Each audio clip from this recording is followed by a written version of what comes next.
You all want to see my awesome face. But I will go ahead and get started. Good evening, everyone. My name is Emily Brophy, and I am the chair of the Planning Board Subcommittee on the Capital Improvement Budget and Program.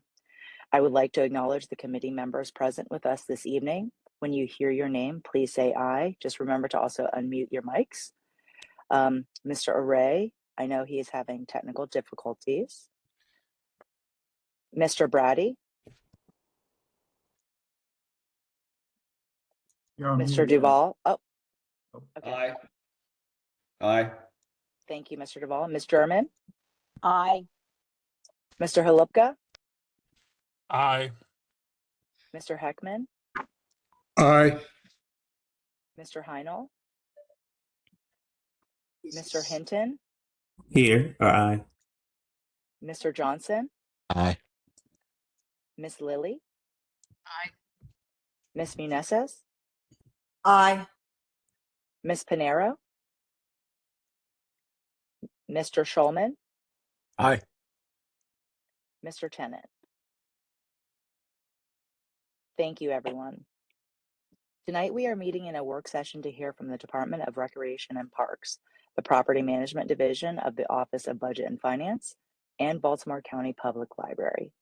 After each presentation, members of the committee will have the opportunity to ask questions of the presenter. Before we begin the presentations, I want to note that I know there are members of the community in attendance of tonight's meeting. This meeting has not been designed to accept comments from citizens. The Planning Board held a citizen input meeting on October 16th, 2025, which was the opportunity for the board to hear from citizens on their issues concerning the capital improvement program. Now I would like to invite Ms. Courtney Weinstock and Mr. Drew Emmer from the Department of Recreation and Parks to begin their presentation.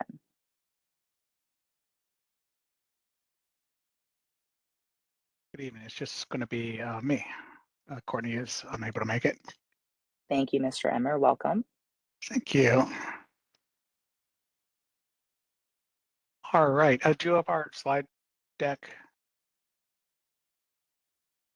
Or should I share screen? Are you able to present your slides, or do you have someone from your team that you would like to present them? I don't have someone from my team, but I can probably do both. Okay, if you want, or I can pull them up if you would prefer.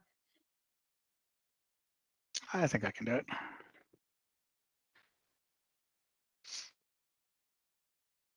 Everybody see that all right? Yes. Wonderful. All right, I'll dive into it. I'll start off with good evening, Chairman Halupka, Subcommittee Chair Brophy, and members of the Planning Board. Thank you for the opportunity to be here tonight. My name is Drew Emmer, and I serve as Chief of Capital Planning and Development for the Department of Recreation and Parks. This evening, I'm honored to present the department's proposed fiscal year 2027 capital improvement program on behalf of Acting Director Brian Shepard, Deputy Director Courtney Weinstock, and our esteemed former Director Bob Smith, who just retired last week. The department is proud to be an accredited agency through the National Recreation and Parks Association, reflecting our commitment to high quality parks and recreation services across the country. Achieving that standard requires long and consistent capital improvement investments to maintain and modernize our facilities, responding to changing recreational needs, and strategically expanding our park system. This program is not just about planning, it's about implementation and delivery. With support from our partners in property management, we've made significant progress in delivering capital projects. We've grown from about 4.2 million in completed work in FY22 up to 55 million in FY25, and that's representing 141 projects completed countywide in FY25. We're looking to do even more this fiscal year. These investments support a wide range of facilities and amenities, from athletic fields and trails to picnic areas, boat ramps, and neighborhood enhancements, all of which serve residents throughout both organized programming and everyday recreation. Tonight, I'll provide an overview of the capital program and how these investments continue to strengthen our parks and communities. This capital budget includes a 5-year program with Park and Recreation's funding shown in Program 212, Parks, Preservation, and Greenways. For FY27, $8 million is currently programmed. Fiscal year 2027 is an odd number year with no new county bond funding, aside from the 3.2 million committed to fund the Pikesville Armory capital grant. The budget includes only 5 million of program open space and local open space waiver revenues. Program open space and fee and lieu revenues, of course, donations and other sources are dependent on outside funding. The amount programmed for both local open space waiver fees and program open space for FY27 are estimates and vary year to year. LOS waiver fee reflects revenues that fluctuate with development activity, and spending is adjusted based on actual collections. By county code, 20% of these fees go to neighbor space, with the remainder supporting capital projects. Program open space funding depends on annual state allocations tied to real estate activity. After recent highs and a sharp drop in FY25, we programmed 5 million for FY27, which will be adjusted once final state allocations are announced. This slide highlights our new capital projects website, which provides the public with a centralized, easy-to-use source of information on our park capital projects.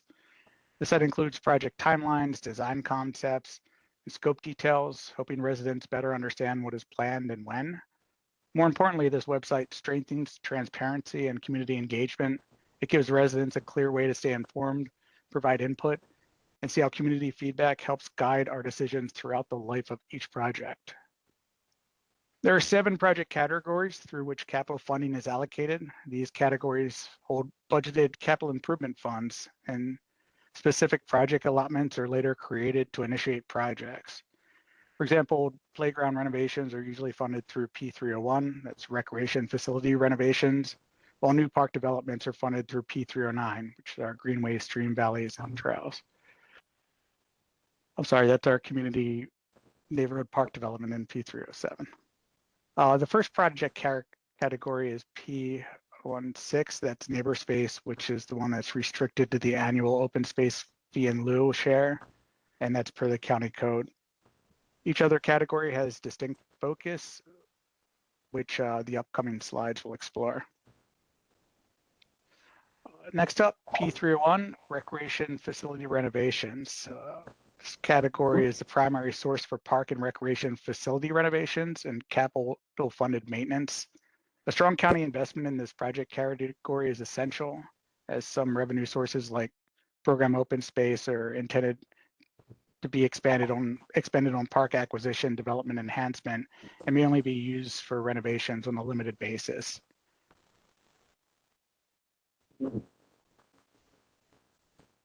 P301 is used for a broad range of park recreation facility renovations and enhancement programs and needs. This slide lists some more common uses of P301 funding. Some of the programs consist predominantly of renovations and repairs, while others are focused on facility and amenity replacement. One of the largest renovation programs funded through P301 is the Playground Replacement and Renovation Program. Recreation and Parks oversees 149 playgrounds throughout the county. Since the launch of the Playground Replacement Initiative in 2023, playgrounds at approximately 70 sites have been replaced at a total cost of around $14.5 million.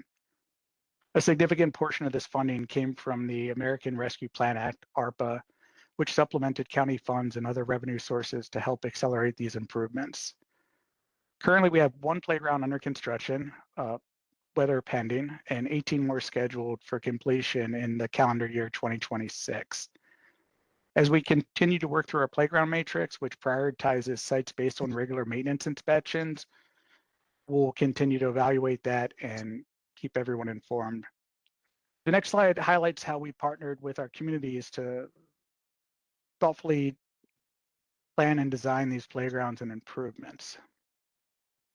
Our new playground replacement website provides a single place for the public to see project updates, view designs and photos, participate in surveys, and explore an interactive dashboard with information on playground replacements. This site is linked directly from the capital projects page to make it easy for residents to stay informed and engaged. And we place actual signage at potential playground replacements to encourage people to visit our site and provide their input. This also serves as a bit of a pilot as we launch into what we want to do with all our capital projects and have a replacement dashboard and asset dashboard. So our residents and internal and external stakeholders can see exactly where every Rec and Parks capital program is. But for right now, we have this interactive dashboard that lets residents track playground replacements. You can view project details, see updates, and kind of explore everything that we have playground-wise in the county. We're looking forward to next year. Hopefully we'll have more than just playgrounds up. Our public survey gathers community input on playground designs and priorities and helps guide our future improvements.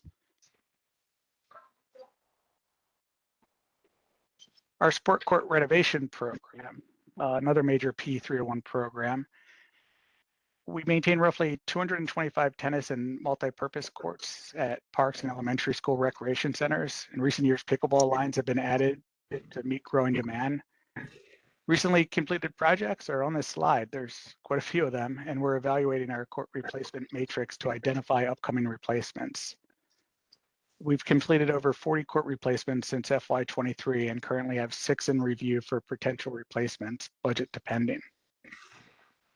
Project category 302 provides the majority of capital funding for the construction and renovation of athletic fields, ball diamonds, and associated lighting systems.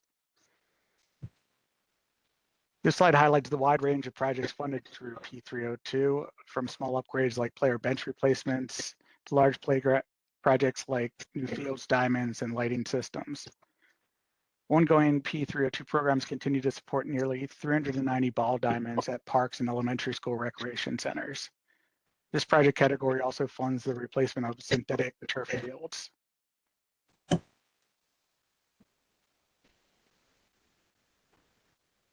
During the capital budget process, some council members raised concerns about the agency's contingency funding requests for multiple project categories, including P302.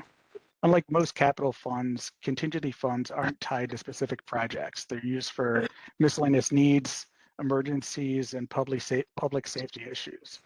As shown on this slide, a significant portion of contingency funding has addressed field lighting issues. Major projects, including pole replacements at Eastern Regional Park after structural flaws were discovered, repairs following theft of wiring, and exceeding maintenance thresholds that require shifting costs from county's property management budget to the recreation and parks capital budget. Project category P307 funds most of the department's large capital developments enhancement projects. All the same suggests otherwise, it supports improvements at all types of parks. In 2025, several major multi-million P307 projects were completed, as shown in the following slides, along with many still underway. Large projects like this often take many years to complete, moving through planning, public input, design, permitting, and construction. One of my favorites, the swimming park pier replacement and access path. In spring 2025, the Department of Recreation and Parks replaced the fishing pier and added approximately 400 feet of asphalt trail leading from the existing parking lot to the pier, creating an accessible access path to the pier. This project included the planting of 52 trees, 84 shrubs, and almost 300 perennials. Sparrows Point Park, the county's largest park development in decades. Sparrows Point Park was constructed on a 21-acre waterfront parcel donated to the county by Tradeport Atlantic. The historic and famed Bethlehem Steel Mill is now this beautiful park. Sparrows Point Park features a LEED platinum design, 16,000 square foot community center with double gym, 2 community accessible activity rooms, and concession area. It has a full-size synthetic turf field with LED lighting, 10,000 square foot accessible playground, and an ADA accessible fishing pier and kayak launch. It also has a scenic walking path. We just cut the ribbon at Banneker Community Center for a new playground and path. It's a pretty cool destination style playground with pour in place surfaces and accessible features. We also created an accessible path that connects the community center to the entire site, including community access points throughout the neighborhood. Stansbury Park. Here at Stansbury Park, we recently completed several improvements to make this park more accessible and enjoyable for everyone. We replaced the fishing pier and added accessible parking. We also built a pathway that allows people of all abilities to navigate the park easily. This project is a great example of how accessibility can be thoughtfully incorporated into park renovations, ensuring that everyone can fully enjoy the park's amenities. Old Park and Center for the Arts. These renovations are currently underway with more coming. So far, there has been cabin improvements, a new fire pit area, path replacements, landscaping, and much more. We're about to start work on the interior cabin ADA repairs and improvements. Gwen Oak Park is currently underway with mobilization beginning in the next couple weeks, weather dependent. This will add a significant amount of parking and give some upgrades to well-loved and well-used park, including a new destination-style playground, a new pavilion, and a refurbished stage. Bedford Road Park site is one of our new park sites coming on board. It's almost a 4-acre site in southwestern Baltimore County, located next to Paul's Crossing and Willow Glen, with Subbrook Middle to the north. It was formerly Paul's Farm, and the property features an old orchard and specimen trees, mowed grassy areas, and some structures that will be demolished this year. The final concept was presented on our Capitol website last summer, and the project is expected to start construction in fall 2027. And this design was guided thoroughly through community engagement and input. Belfast Road Park site. This site was acquired in 2015. It's adjacent to the Sparks Elementary School Recreation Center in Sparks. And the acquisition was part of an effort to expand recreational spaces in northern Baltimore County. Design is underway and construction is expected to begin next year. The Gurse Road Park site is a 22-acre site situated on the northeast corner of New Gurse Lane and Gurse Road. This property was purchased in 2021 and is currently in design, with proposed concepts being presented on our parks website this month.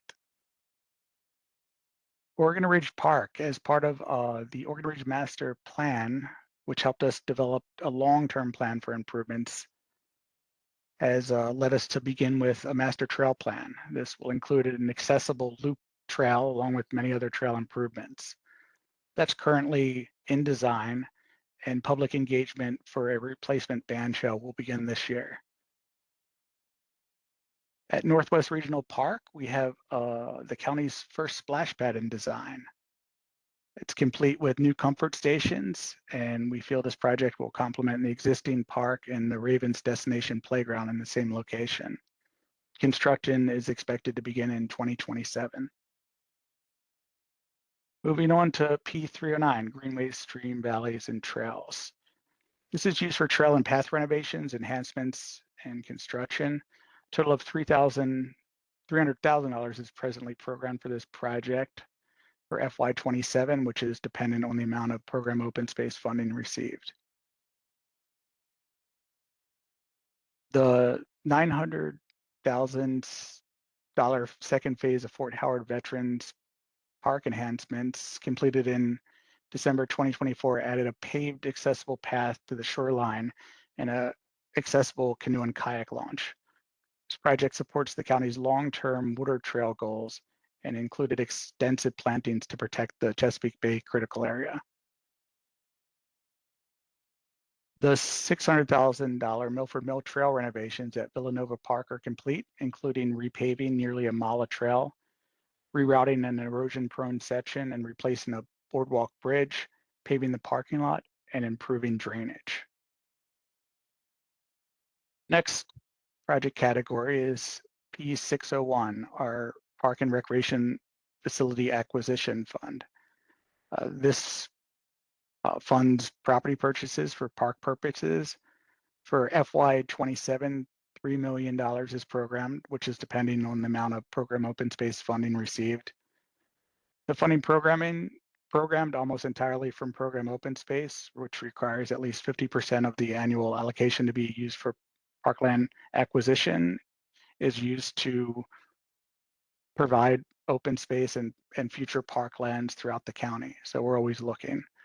Calendar year 2024 was a banner year with over 22.8 million invested in 5 properties, including 2 small park additions, 2 waterfront parks, and a unique site that will become a new recreation center and an expanded Randallstown Library. These acquisitions continue a period of strong investments, which added roughly 405 acres and 21 sites, totaling more than $42.5 million of investment. P755 Park and Recreation Center Accessibility.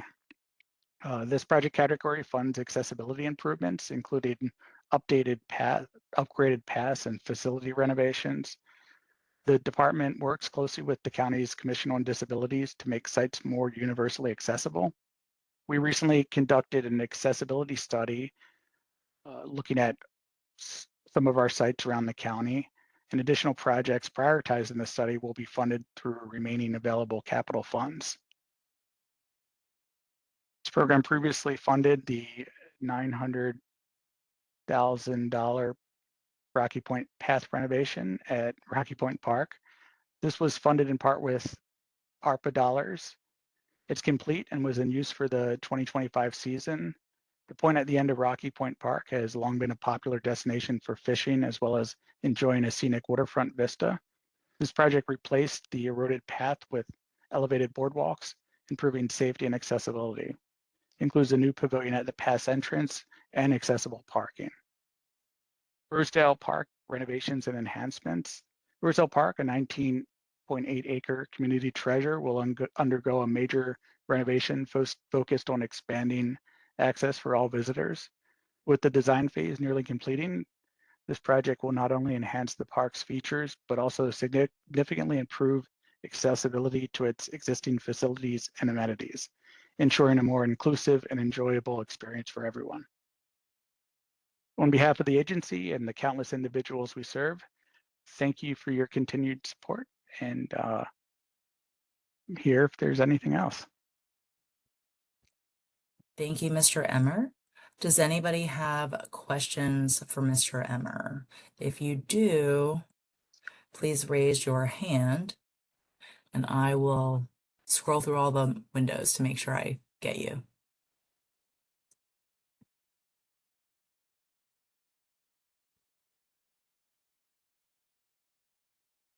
Okay. I don't see any hands up. Oh, okay. Thank you. Mr. Holupka. Thank you. A couple of questions. This is going to be a running theme as we hear from different agencies. One question I have is, do we have a backlog in any of the repairs, replacements, renovations? Or are you pretty much up to where you need to be? Well, we have a backlog, large projects. It's probably about, I'd want property management to chime in, but I'd say that we have maybe about a dozen in the burner or in the pile that might be potentially a year out. Smaller projects we're fitting in. So I'd say that we have plenty of work to keep us going, and we're working through them in priority order. Well, and I guess what I'm trying to figure out is, on the one hand, are we keeping up with our current inventory?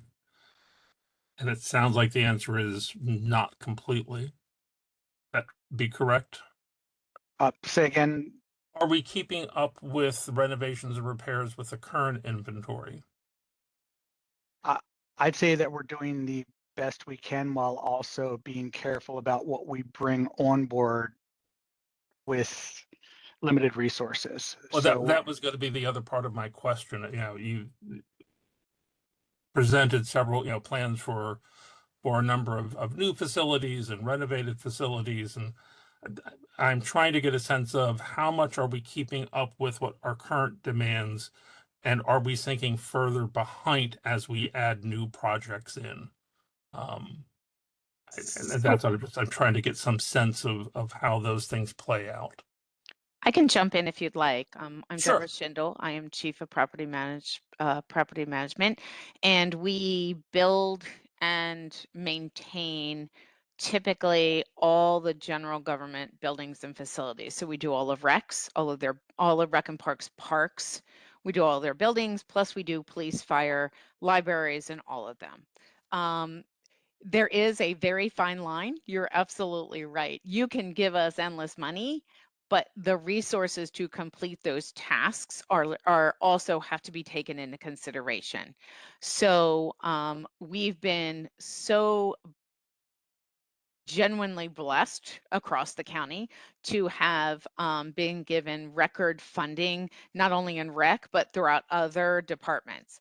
We are still, we're working on a lot of projects, and you'll hear me talk about that in my presentation, but there are still a lot of projects, especially in our maintenance queue, that we are working through currently and are probably still going to be working through that are currently funded in our FY27.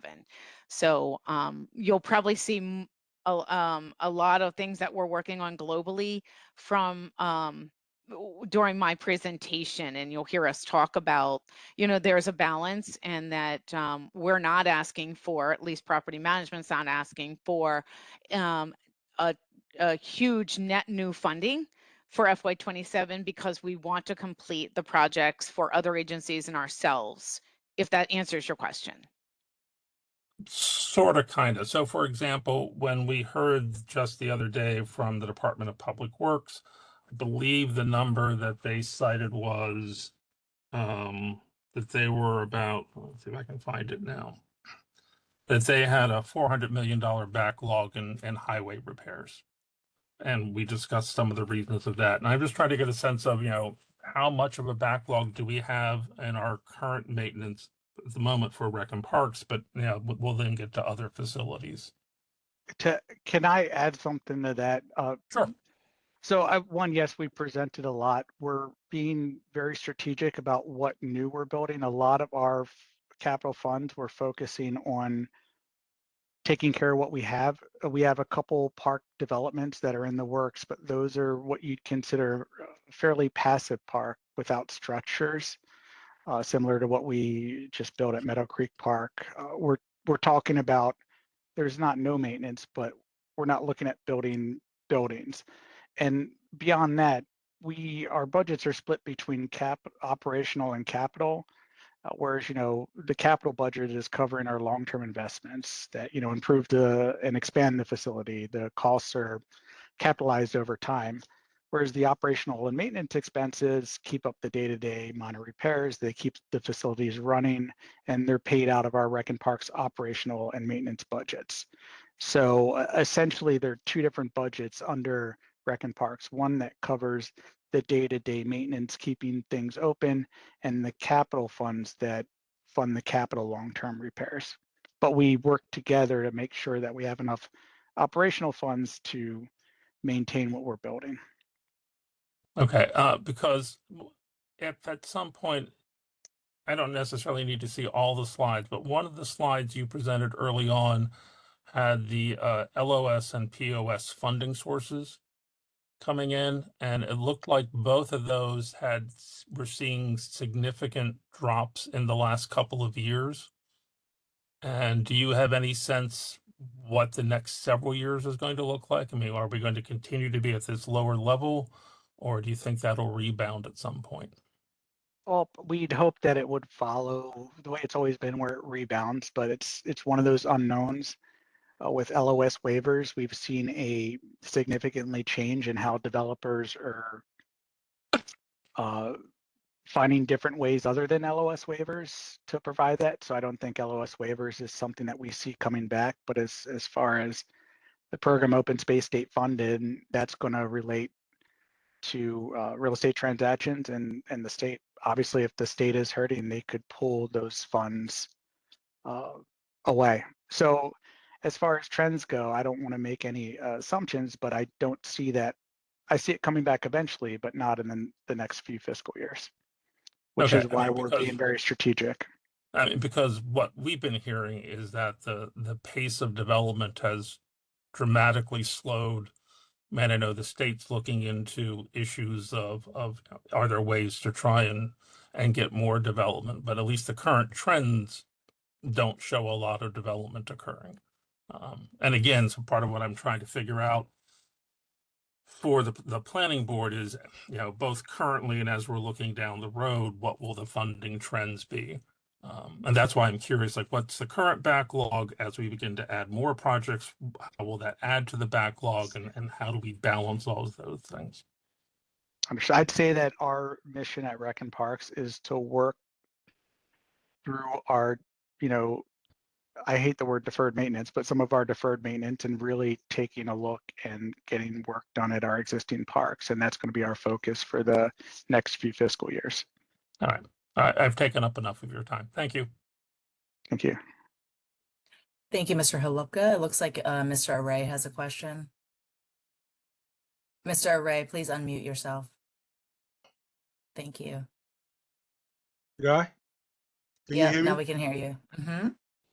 Mr. Emma, wonderful presentation, great preparation. Now, you did mention the Rosedale Park, which is in my area here. So when do you anticipate that any work will begin in this area? We're working through reviews. I would love to say that construction is going to start next year, but I don't have that final answer yet.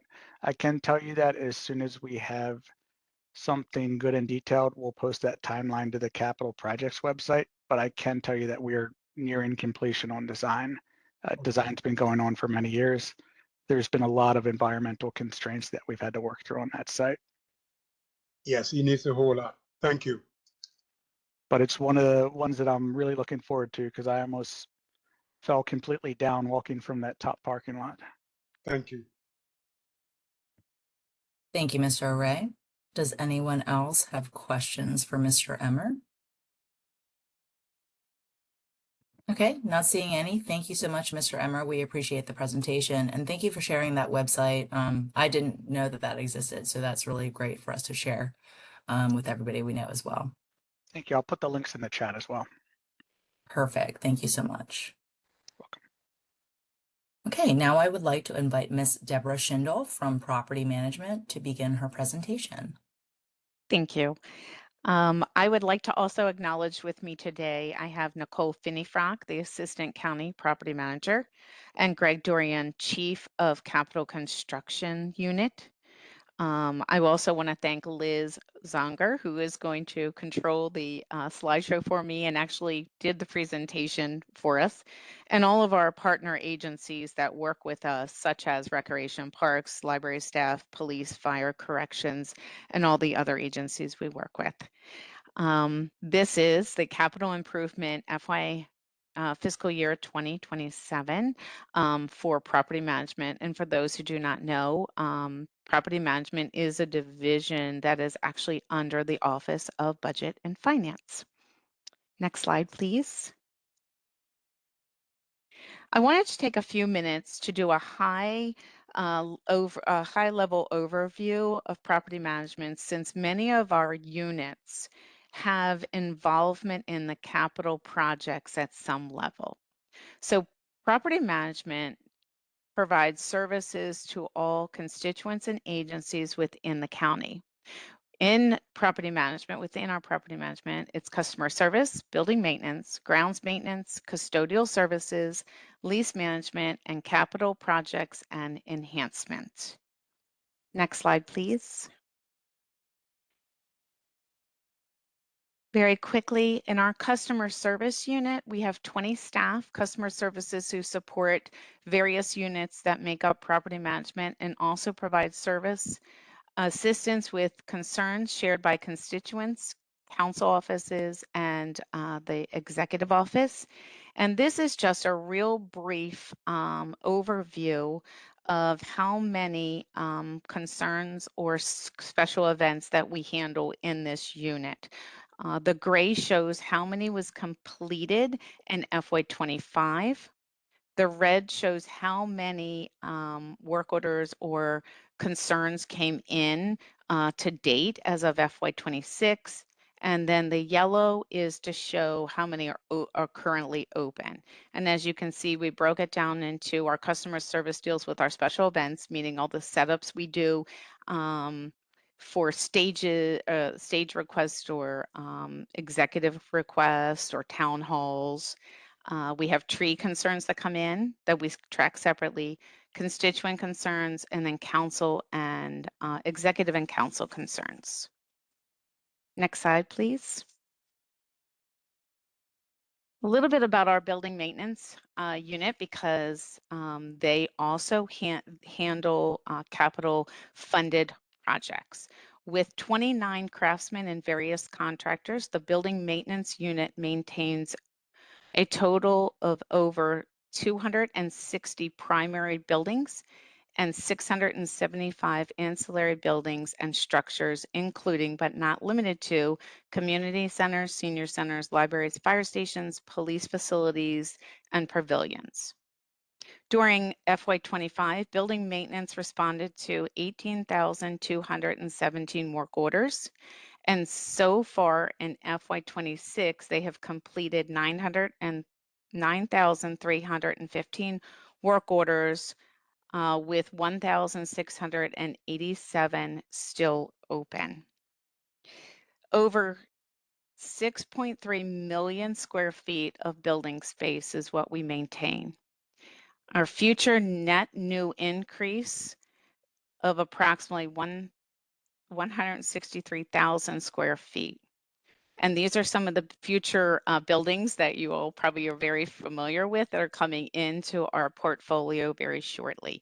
Catonsville Fire Station, the new Wilkins Police Precinct, the Essex Police Renovation Precinct, Hereford Senior Center, and the Jacksonville Senior Center. I do want to point out that building maintenance does actually take care and use capital funding. And of the 1,687 work orders that are currently open, 150 are building and Towson capital work orders, meaning they are part of using capital funding as part of our maintenance. Go ahead and turn the slide. We also have a building operations unit with 53 staff and various contractors. Building operations unit cleans 150 facilities routinely, and that's a total of 5.6 million square feet that we clean daily. During FY25, building operations responded to 6,707 work orders. And so far in FY26, they have completed 3,273 work orders with 872 currently open. Okay, building maintenance, grounds maintenance is next. So grounds maintenance unit with 62 staff and various contractors. The ground maintenance units oversees and maintains over 2,000 mowing areas, 145 playgrounds, 166 bed maintenance sites, 140 natural turf fields, 33 artificial turf fields, and 377 ball diamonds. During FY25, grounds maintenance responded to 26,291 work orders. So far in FY26, they have completed 15,138 work orders with 1,200 currently open. I want to talk a little bit right now with the building maintenance and related to capital. Of the 27,291 work orders that were completed in FY25, 122 were capital funded work orders. Of the work orders, 1,200 work orders currently open that we spoke about, 40 are grounds capital work orders, meaning things like we're still working on de-lipping ball diamonds, or we're working on with Rec and Parks to do complete playgrounds or multi-purpose courts and things like that that are funded through capital.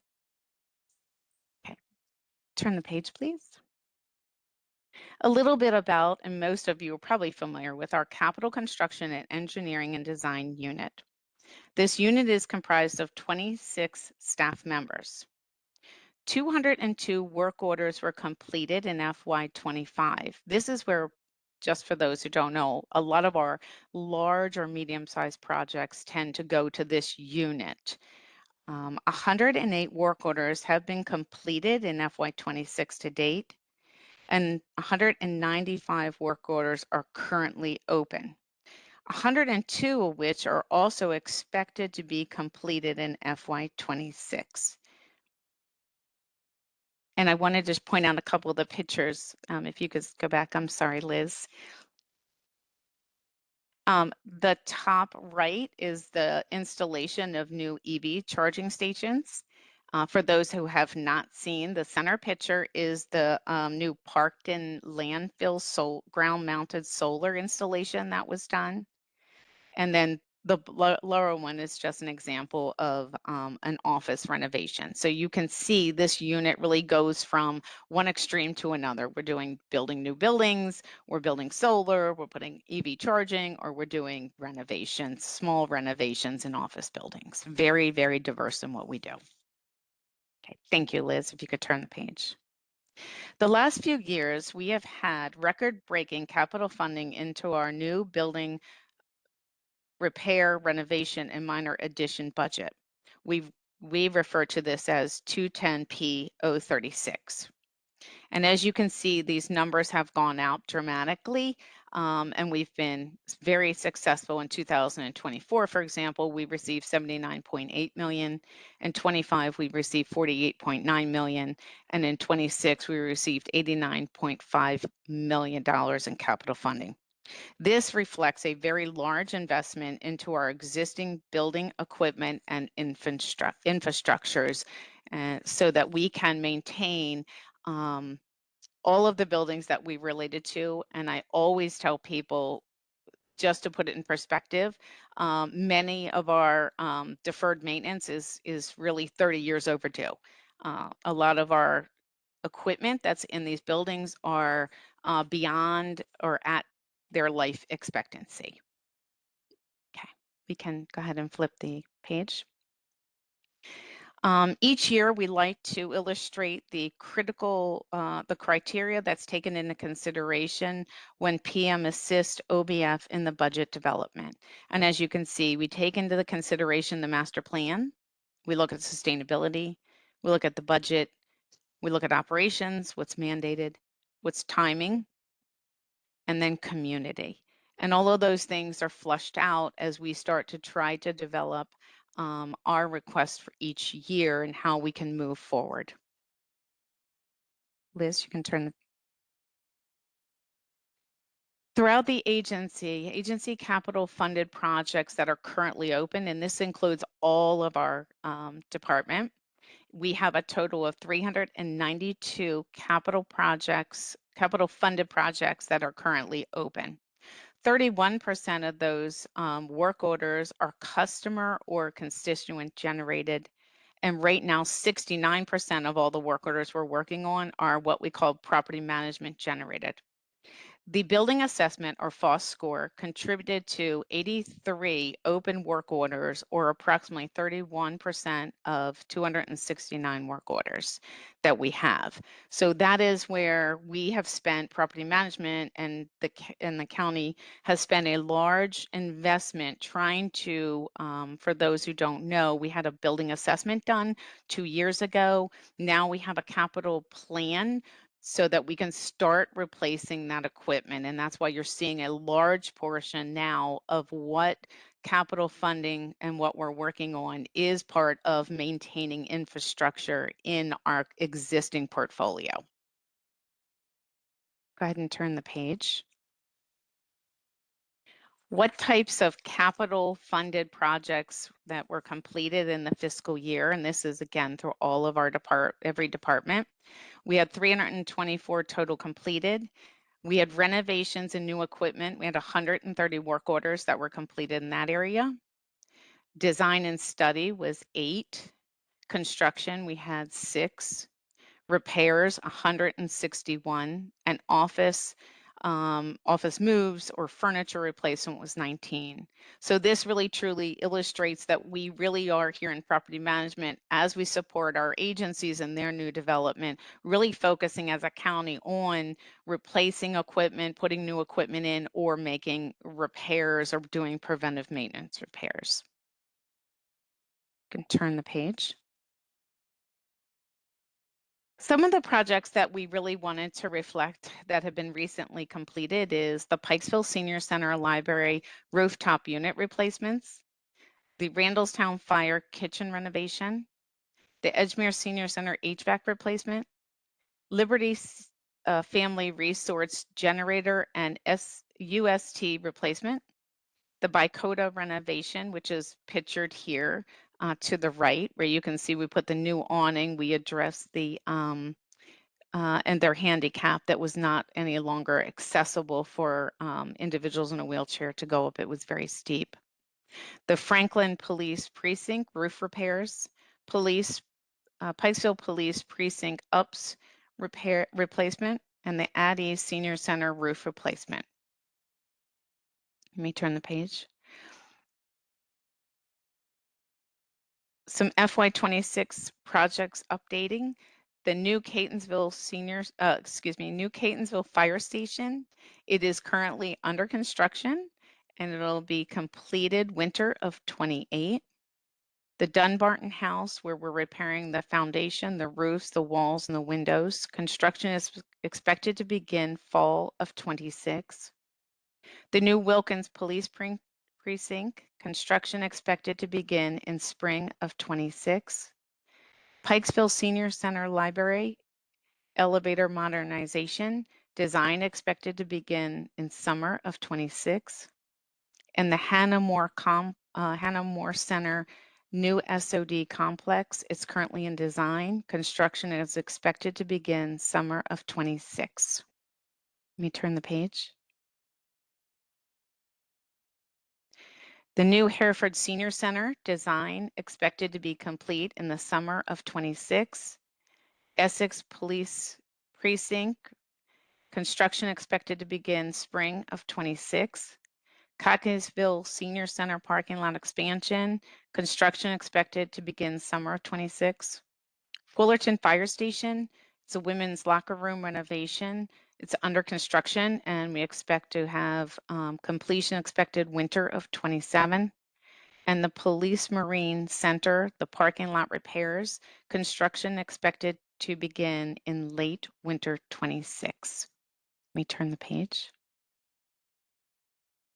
The new Jacksonville Senior Center, it's under construction. Completion expected in summer of 27. Arbutus Library and Senior Center, we're replacing the main HVAC units. Construction expected to begin late winter of 26. The Detention Center generator replacement, construction expected to start summer of 26.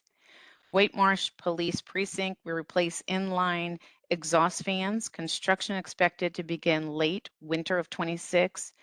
And Hernwood Landfill, replace the boiler, design to begin.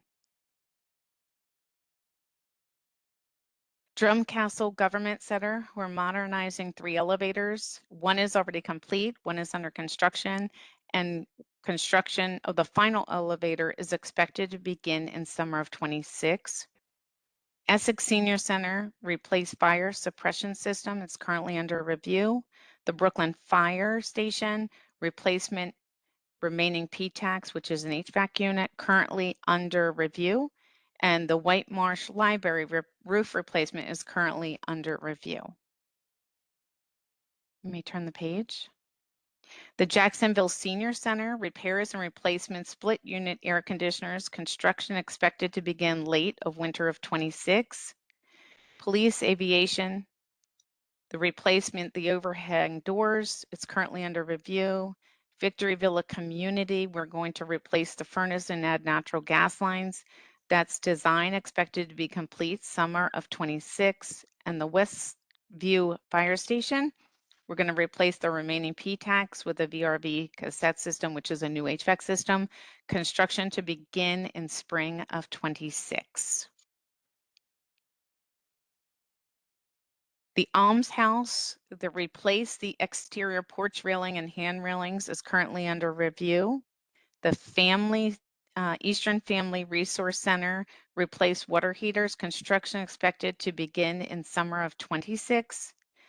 The Ballstone Mansion connected to the public water system.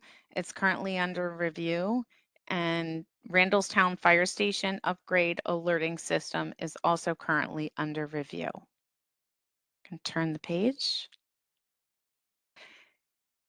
Thank you. Additional capital projects for both the libraries and the recreation parks have been or will be presented to you by their agencies. Thank you, and we're willing to take any questions you may have. Thank you, Ms. Schindel. Does anyone have questions for Ms. Schindel? I do. You- You see me? Yes, sir. yes, Mr. Ray, go ahead. Thank you for the presentation. It's wonderful. You prepare very well, and we appreciate all your efforts. Now, I have three small questions. How do you prioritize work orders? First question. Second question, for government buildings, who does the maintenance? Is it government employees, contractors, or a combination? And the third one is for playgrounds, do you give playground tickets or work order high priority because of possible injuries and liability to the county? Thank you. Great. Thank you for those questions. They're really great questions. So when it comes to prioritizing work orders are prioritized. When we use work orders, we can make a work order for preventive maintenance, meaning we're going to break down a boiler in the summer and do all the things so it's ready to go in the winter. We also get emergency calls come in from our state, from our agencies, and they'll say, hey, we got a problem, we got water leaking, and obviously that's going to be a priority. And then we have work orders that are capital funded projects. So I didn't know where you were going with that question, but we have, what we do is we really sit and look at every project we have, or every work order, no matter what it is, and say, is it a life safety first? And that always trumps anything else. And then we say, okay, is it a life safety? If it's not, is it still a priority and why it's a priority? And then we take those. So we have to triage them based on how they come in, and it's based on life safety or equipment. Is it going to damage a building? So all of that's taken into consideration when we do prioritize work orders as a whole, as an agency, no matter what unit it gets to. We do maintain all of our buildings. Now, when I say all of our buildings, I don't do schools, so I'm sure you know, but I want to be crystal clear. We don't do, we're general government. We're not school systems. But we have our own internal staff that will maintain our buildings, but we also do have contractors, because there are a tremendous amount of specialized equipment out there that we don't have the in-house expertise to handle on some equipment, and so we rely on those contractors. And then other times we use a combination where it's such a large job that our staff will run contractors. We'll work side by side to give them jobs and get that work done. So hopefully that answered that question. Playgrounds, I'm very proud to say, our playgrounds go above and beyond any requirement that the state or anyone else has. We have staff that go out each month to every playground. And they're called playground inspectors, and they are certified playground inspectors, and they do assessments of every playground, and they look for anything broken or anything needs repair, and they repair it right then. And so that is not a requirement by, but it's above and beyond in Baltimore County. And that is our commitment to the safety and the public for Baltimore County. And they repair it right then and there, or they take it out. If they don't have the parts and need to order it, we may take out a playground small section because it's not safe, and then we'll put it back in service. But we do check them every month, and we keep it and we record it. Thank you. Thank you. Thank you. You're welcome. Thank you, Ms. Schindel. Thank you, Mr. Array. So I have a hand up from a Gmail address from Rocky something. Who is that? That's me. Sorry. It's me. That's okay. All right, Ms. Munez, go ahead. Yeah, my question is sort of related to Mr. Array's. I was and you did answer part of it or the reason for it, but anyway, maintenance and repairs, you say, are staff and various contractors, and I was wondering, do you know like what part of the budget is for staff and what part is for the various contractors? Or so it's in operating budget, and I don't off the top of my, that's part of the operating. It's not part of capital. okay. I'm careful about that because we do. If it's over $5,000 and it's emergency repair or repair, it does go against capital. Obviously, staff's salary does not go capital. Capital is only for one-time expenses, right? But I don't know off the top of my head because they're all meshed together. There's contractors that we have a contract line, and then where we have used for contracts, and then we have staff line, but it's in operating budget. Okay. My other question is regarding the White Marsh Library. I understand it just recently underwent renovations, but now they're requesting roof replacement. Is that part of the continuation of the renovation project, or is it a different? So that is thing? a separate, and James and Justin, if you can help me here.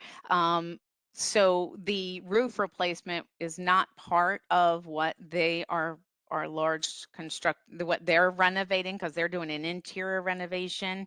We're doing, but they did not have part of the roofs or any HVAC, as far as I know. It's completely more of a enhancement renovation versus a structural renovation. James and Justin, would you like to? Yeah, thank you, Deb. This is James Cook. I'm the Chief Operating Officer for the library system. We did complete the White Marsh mini renovation recently, and it was really focused on interior spaces. We needed to replace the finishes in our public meeting room, which is heavily used. We needed to replace the public bathrooms. We needed to replace flooring in the lobby. So we had an opportunity to make some smaller changes to the interior, but it was a separate project from the roof replacement need or any HVAC need.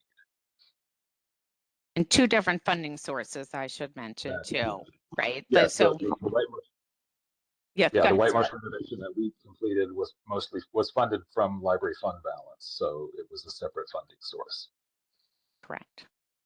So the leak, I don't know if it's a leaking roof or what, but that won't affect what's already been accomplished in terms of the interior renovations, hopefully. No, the places where the leaking has been identified are not the same places that we just renovated. So.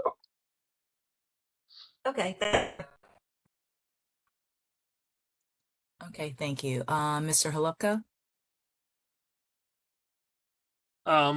Again, a couple of questions. First, the numbers you were showing for the large increases in recent years in the capital dollars.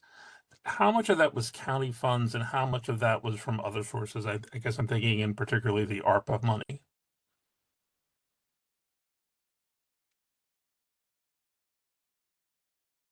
So I'd have to get a breakdown for you.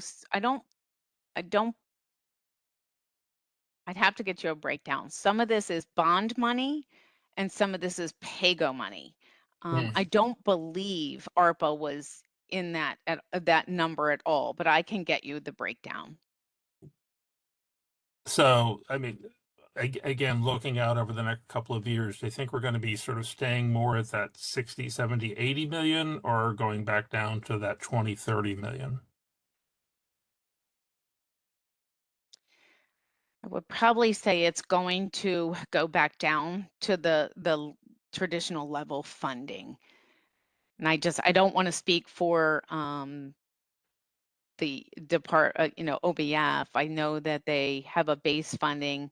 What they do is they allocate out and then they take more money if they can find it and enhance it like they have in the past. I would say it's going to level out and go back into the 23 million unless they can really find additional money to add for it. Okay. And then the question that I sort of was raising the last time, do we have a backlog? Are we catching up? Are we falling behind? Sort of where I have some notes from the last time, but I can't lay my hands on them right now. And I thought that last year you had mentioned some backlogs on various repairs. So first, I like to tell people a backlog, and let me answer is county is really 30 years behind on the renovations and equipment replacement they should have done. And obviously there's no judgment on that. You can do what you can afford. And that's why it's been great to have record funding. We right now are looking, and we have a lot of projects we're trying to accomplish. In the perfect world and using the tool of the building assessment, we would have been in FY27 asking for $44 million to get all of the work done that they say, because what they do in the building assessment is say, year 1, you should do this work, year 2, you should do this work. It takes us about 2 years to complete 1 year of recommendations in the building assessment is what we're finding. And that's because of you can give us money, we can only get so much done and resources to get the work done. So we are going to complete what we have and we're carrying into FY27. We're not asking for a huge amount of capital dollar, but then our next big ask is going to be in FY28. And it's the work we're trying to get accomplished based on the tool that was created and given us a good guide of where we should be and what we should be replacing is about every 2 years we get a large chunk of money to get all the work done they're recommending to do. But it sounds like you're saying we are constantly falling further behind if every year you're basically identifying 2 years worth of potential repairs that need to be done. Yeah, because it is about 2 years it's taking us to get that recommendation done. Yes. So 5 years of recommendations is 10 years of repairs. So you're 5 years. Yeah. I just think, again, it's trying to get a sense of what we're doing out here. Thank you. Yeah, you're welcome. Thank you. Mr. Brady? You need to unmute yourself, sir.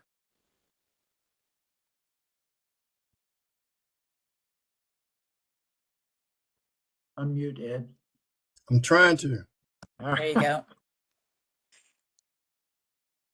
Oh, you just muted yourself again. You were unmuted. Okay. Nope. Go back to what you did before. Now it's muted. Nope. You're going the opposite. Now we can hear you.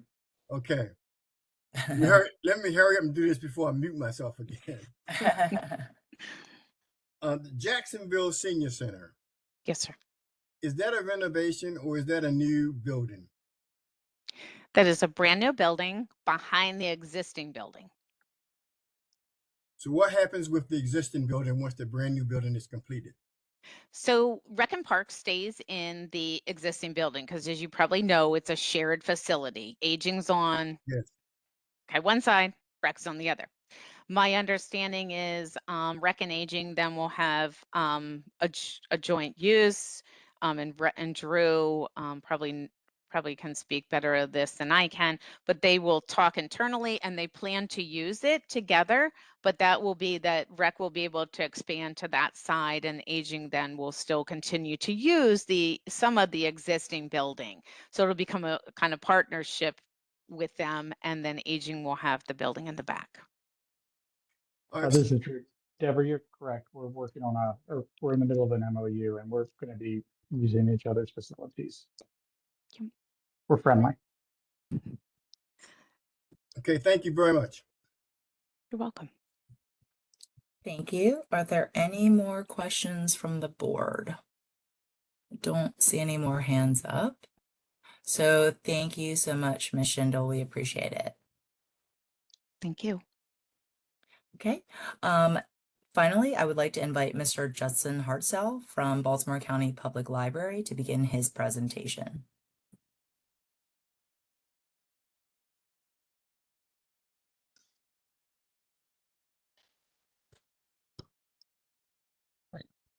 Good evening, everyone. Good evening, members of the Planning Board. My name is James Cook. I am the Chief Operating Officer for Baltimore County Public Library, stepping in for our Executive Director. As you probably know, that position is currently vacant. We are in search of a new Executive Director. I am joined tonight by my Capital Projects Manager, Justin Hartzell, and we'll be splitting up the presentation this evening, so I will kick us off. I wanted to start by noting that on a typical day at Baltimore County Public Library, we see over 8,000 visitors to our branches. In the course of a year, we see over 2.7 million walk-in visitors to our 19 facilities and almost 4 million virtual users of our library resources. Our buildings, all 19 of them, are very well used, very well loved, and we have been very fortunate in the past 5 years or so in working with the Planning Board, the Baltimore County Budget Office, and our colleagues in property management to renovate a fair number of our buildings and even to initiate some projects for some new facilities. However, about half of our buildings still are 50 years old or older. Many of our buildings were built in the 1960s, the 1970s, 1980s. And as you can imagine, usage of public libraries has changed over those years. And the results being that many of our buildings no longer structurally or physically support the kinds of uses that we see in public libraries. Justin, can you switch to the next slide, please? Great, thank you. This is a shot of our Reisterstown Library, which was renovated in 2021, which represents our philosophy of 21st century library buildings. People use libraries more than ever, and we're a valued resource in the community, but they use them in different ways. We no longer have libraries that are simply warehouses for shelving and books. We have libraries that have community spaces, that have interactive and collaborative learning spaces, that have social spaces. Our public meeting rooms and conference rooms are widely used. We have spaces that are flexible, that accommodate all kinds of creative activities, social activities. So we have to accommodate both traditional library users, those who still check out our books, and we check out millions of books a year still, and those non-traditional users who use the library as a social space, as a creative space, as an interactive meeting space. We have to balance the sort of solitary uses of the library with the sort of noisy collaborative uses of the library, and our study functions with our social functions. So we're really looking for buildings that meet these 21st century needs. Next slide, Justin. I have shared this in previous presentations with the Planning Board. Our library building philosophy that we have been working from for many years now is that our facilities and spaces are designed to meet 21st century needs, that they are exciting and gracious spaces, that they are welcoming, flexible and adaptive, open, light-filled, and easy to navigate, attractive both inside and out, sustainable and energy efficient, and secure and accessible for everyone. Next slide, Justin. This past year, we were able to complete some important projects through our partnership with Baltimore County Property Management. We mentioned one a little earlier, the White Marsh branch. We completed a significant renovation of their public meeting room, of their restrooms, and of their lobby to create a more welcoming and functional space for White Marsh community members. We also completed a refresh of our Rosedale branch Storyville. If you've not been to Storyville, Storyville is an interactive early learning space with interactive exhibits for children. It combines learning and play in a very unique setting. We have two Storyvilles, one at Rosedale and one at Woodlawn. The Woodlawn Storyville is currently closed because we are undergoing a major renovation there. But the Rosedale Storyville, we were able to do a significant refresh of both the exhibits and the space this past year, and it's been met with great success.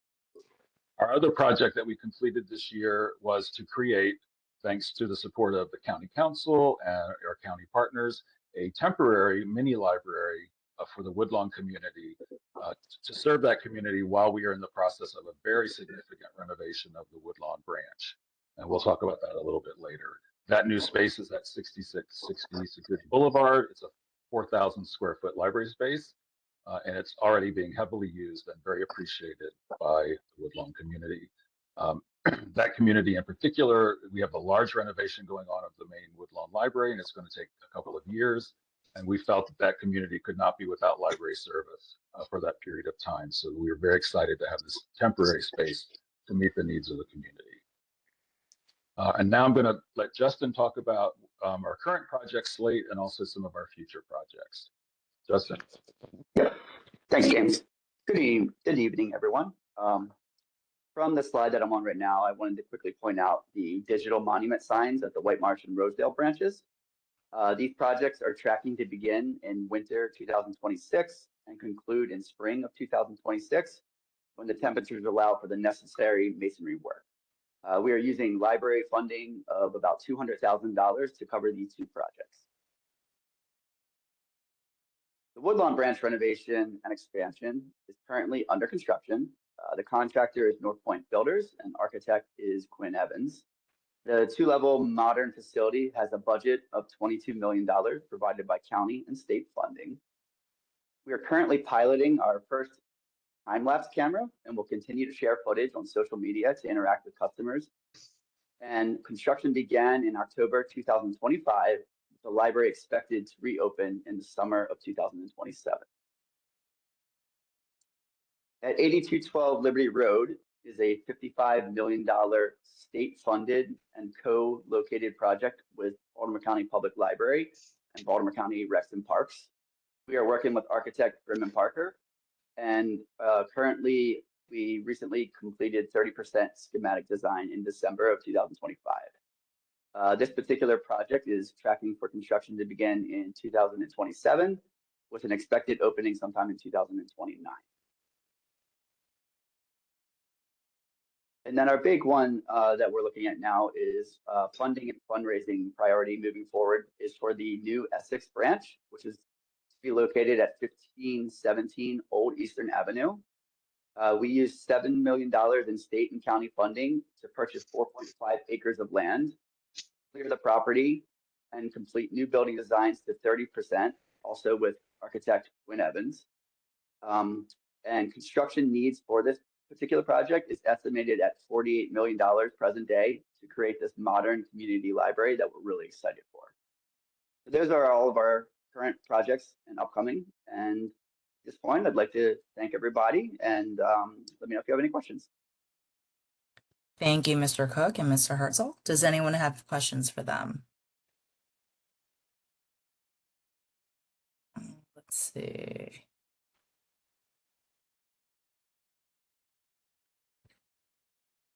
I don't see any hands up right now. Oh, there we go. Mr. Holupka.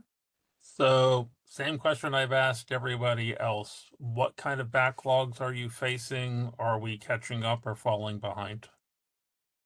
Thank you for that question. Yes, we do have a bit of a backlog in that, as I said, many of our buildings, about half of our buildings are older. So as Ms. Schindel mentioned in her presentation, they tend to be things like HVAC systems that are coming to end of life, or roof systems that need replacement. Those tend to be the big items that we of deferred maintenance that we come up against. So yes, we've made a lot of progress over the past 5 years in library projects and in working with property management and the budget office in finding ways to do smaller renovations when we can improve library facilities on the interior. But again, we do have a bit of a backlog of deferred maintenance for HVAC, roofing, mostly. Thanks. You also mentioned that you have like 4 million in online users. So Yes, sir. in terms of your IT infrastructure, is that something that's in your budget, that's in the county's IT budget? How does that work? Yes, most of that funding comes from the county IT budget. So we are covered by Baltimore County Office of Information Technology. We have a very small IT budget internally, but it is for projects that are sort of library specific, like hotspots that we loan to customers so they have connectivity, Chromebooks and laptops, things like that. But all of our IT infrastructure is handled by Baltimore County. Okay. Thank you. Oh, and I did Oh, have did one. you have more questions? Go ahead. Just one, just a clarification. How is it that you were able to use, it sounded like the Liberty Road renovation or new construction is all state money? Why is that one all state versus the other ones, which were mixes of county and state? To clarify that, the original money that paid for the acquisition of the property was from Recreation and Parks, their funding. The funding for the build out for this entire building was state funding through a series of state funding initiatives by the Speaker of the House at the Okay. time. So that's how we were able to gather all that funding for that All right. shared facility. Thank you. Thank you. Are there any other questions from the board? Okay, not seeing any. Thank you, Mr. Cook. Thank you, Mr. Hartzell, for your presentation. If there are no further comments or questions, we will adjourn. I would like to thank all of the presenters for their presentations this evening. The next meeting of the Planning Board Subcommittee on the Capital Improvement Budget and Program will be Thursday, January 22nd at 5:30 p.m. The meeting will be held virtually.